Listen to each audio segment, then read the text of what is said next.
నమస్తే, welcome to legend TV. ప్రస్తుతం మనతో మోత్కుపల్లి నరసింహులు గారు ఉన్నారు, మాజీ మంత్రి. ప్రస్తుతం ఇక్కడ తెలంగాణ రాష్ట్రంలో జరుగుతుంది. ఒక పక్క నిరుద్యోగులకు సంబంధించి కానీ కొంతమంది దీక్షలు కూడా చేపట్టడం జరిగింది. ఇటీవల బక్కా జడ్సన్ గారి దీక్షకు కూడా ఆయన మద్దతు తెలపడం జరిగింది. సో ఇవన్నీ కూడా తెలుసుకునే ప్రయత్నం చేద్దాం. అసలు ఎటుపోతుంది, అసలు నిరుద్యోగులకు అనుకూలంగా స్పందన వచ్చే ఛాన్స్ ఉందా, రాదా అనేది ఇవన్నీ కూడా తెలుసుకునే ప్రయత్నం చేద్దాం. నమస్తే సార్. సార్, మీకు తెలిసే ఉంటుంది, ఇక నిరుద్యోగులు దగ్గరగా నెల రోజుల నుంచి కొట్లాడుతున్నారు తెలంగాణలో. ఇప్పటికొచ్చి కాంగ్రెస్ ప్రభుత్వం నుంచి కానీ సీఎం నుంచి కానీ ఎటువంటి స్పందన లేని పరిస్థితి. ఎట్లా చూడాలి సార్ దీన్ని? ఇంకెట్లా చూడాలంటే అసలు రేవంత్ రెడ్డి అనేటోడు ముఖ్యమంత్రి కావటమే ఈ రాష్ట్రానికి శని. అవగాహన లేనివాడు, అడ్మినిస్ట్రేషన్ తెలియనివాడు, వ్యవస్థాపరమైనటువంటి ఆలోచన లేనివాడు, ఒక సిద్ధాంతం లేనివాడు, బిజినెస్ రూపకంగానే దాన్ని మరి ఆయన ముఖ్యమంత్రి అయినటువంటి పరిస్థితి తప్ప ఏ రకమైనటువంటి ఆలోచన లేనటువంటి వ్యక్తి ముఖ్యమంత్రి కావటమే దురదృష్టం, బాధాకరం. ఇప్పుడు అడ్మినిస్ట్రేటర్ ఎట్లుంటాడంటే దాంట్లో కొంత త్యాగం ఉంటుంది, కొంత బాధ, తను అనుభవించిన బాధ ఉంటుంది. ఇతను ఏమనుభవించాడు బాధ? రియల్ ఎస్టేట్ బిజినెస్ చేసి ఏకాంతంగా ముఖ్యమంత్రి అయ్యాడు. ఏం బాధ అనుభవించాడు ఆయన? అర్థం కాలే. అదేంటంటే కేసీఆర్ తిట్టేదే ఆయన పెద్ద సిద్ధాంతం అనుకుంటున్నాడు. 10 ఏళ్ళు అయినాక ఖచ్చితంగా ప్రభుత్వాలు మారుతాయి, ఎంత మంచి ప్రభుత్వాలు అయినా మారుతూనే ఉంటాయి. అదేం పెద్ద గొప్ప విషయం కాదు. ఒక మాట చెప్పాలంటే ఎలాంటి అర్హత లేనివాడు కూడా ముఖ్యమంత్రి ఎవడన్నా అయిందంటే తెలంగాణ జిల్లాలో కానీ ఉమ్మడి ఆంధ్రప్రదేశ్లో కానీ రేవంత్ రెడ్డి. అర్హత లేదు ఆయనకి. అందుకని ఎవడి బాధ ఏమిటి? ఇప్పుడు మనిషి పుడితే మానవత్వం ఉంటే ఒక్క ముఖ్యమంత్రి లాంటి పదవిని ఇవాళ ప్రజలు నీకు ఇచ్చారంటే నీకు బుద్ధి ఉండాలి, కనీస జ్ఞానం ఉండాలి. విద్యార్థులు అంటే మన బిడ్డలే కదనే. అవును. దానికి కులం లేదు. అన్ని కులాల వాళ్ళు ఉంటారు, అన్ని వర్గాల వాళ్ళు ఉంటారు, అన్ని మతాల వాళ్ళు ఉంటారు. నిరుద్యోగులు అనే వాళ్ళకు కులం లేదు. బేసిక్గా ఒక నిమిషం, నిరుద్యోగులకు కులం లేదు.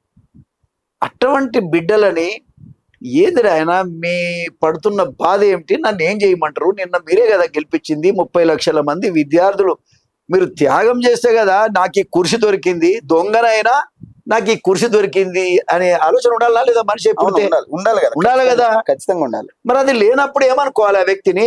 ఇలా 2 నెలల నుంచి వీళ్ళు ఫైట్ చేస్తుంటే ఏమైతుంది? ఒక మంత్రివర్గం ఉపసంఘం వేసి కమిటీ వేసి తద్వారా ఏం జరిగిందో తెలుసుకొని విద్యార్థులను కూడా పిలుచుకొని, విద్యార్థి నాయకులను పిలుచుకొని గంటసేపు టైం ఇచ్చి ఆ సమస్యను పరిష్కరించడానికి ఏం పుట్టింది? అసలు ఇప్పుడు వీళ్ళ ప్రధాన రోగం పుట్టిందా అని నేను అడుగుతున్నా. ఇప్పుడు ఇంకోటి సార్, అంటే వినబ్బా, ఇప్పుడు పొద్దున్న లేచి ఢిల్లీ కురుపుతున్నాడు. ఇప్పటికో 100 సార్లు పోయిట, 17 సార్లు 100 సార్లు పోయినట్టే లెక్క. ఒక ముఖ్యమంత్రి గంటల తరబడి రోజుల తరబడి ఢిల్లీలో పట్టే ఈ అడ్మినిస్ట్రేషన్ ఏం కావాలి? చాతగానోడు కాబట్టి ఇన్నిసార్లు పోయినాం. రాజశేఖర్ ఇట్లా పోలే. మరి ఇన్నిసార్లు ఢిల్లీ పోతున్నావు అంటే నువ్వు చాతగానోడు, దద్దమని నేనంట. ఫోన్లలో పనులు కావాలి, నీ మీద నమ్మకం ఉంటే. హైకమాండ్ ను ఏదో మిస్గైడ్ చేసి వాళ్ళని ఏదో రకంగా మభ్యపెట్టి ఇక్కడ తన పంతం నెగ్గించుకునే ప్రయత్నమే తప్ప పార్టీకి ఉపయోగం లేదు. పార్టీ కూడా దీనివల్ల పార్టీ నాశనం అయిపోతా ఉంది ఇతని వల్ల, కాంగ్రెస్ పార్టీ ఏదైనా ఉంటే కూడా. వినవా? కాబట్టి నేనేమంటా అంటే పిల్లలు బాధపడుతుంటే తల్లిదండ్రి ఎవడన్నా చూస్తూ ఊరుకుంటాడా? గవర్నమెంట్ అనేది తల్లి తండ్రి. అవును.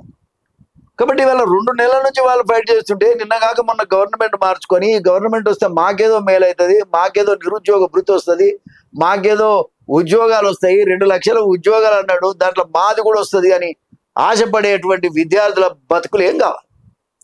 కాబట్టి ఈ ముఖ్యమంత్రి వల్ల ఎవరికి మేలు లేదు. ఆయనకు, ఆయన కుటుంబ సభ్యులకు, ఆయన కులానికి తప్ప ఎవరికి మేలు లేదు. రెండోది ఏంటంటే కామన్ సెన్స్ ఉన్న ఎవడైనా అసలు తెలంగాణ వచ్చింది ఎవరు తెచ్చారు? నేను నువ్వు తేలే.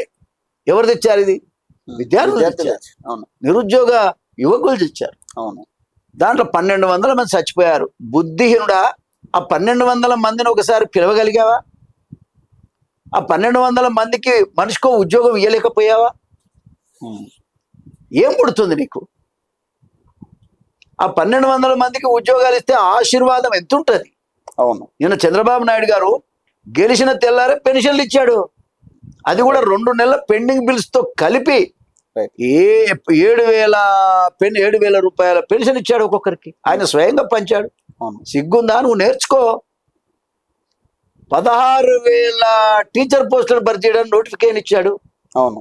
డిఎస్సి నువ్వు ఇక్కడ 20,000 30,000 ఖాళీలు ఉంటే 11,000 నువ్వు నోటిఫై చేస్తావు. ఇప్పుడు పోస్ట్ పోన్ కూడా చేసిరా. అది కాదే ఏ రకంగా ఏమి మెగా డిఎస్సి పెట్టు, చంద్రబాబు నాయుడు గారు పెట్టారు కదా, నువ్వు అట్లా పెట్టు. మొగోడవైతే కొంతమందికి మేలు జరుగుతుంది. చదువు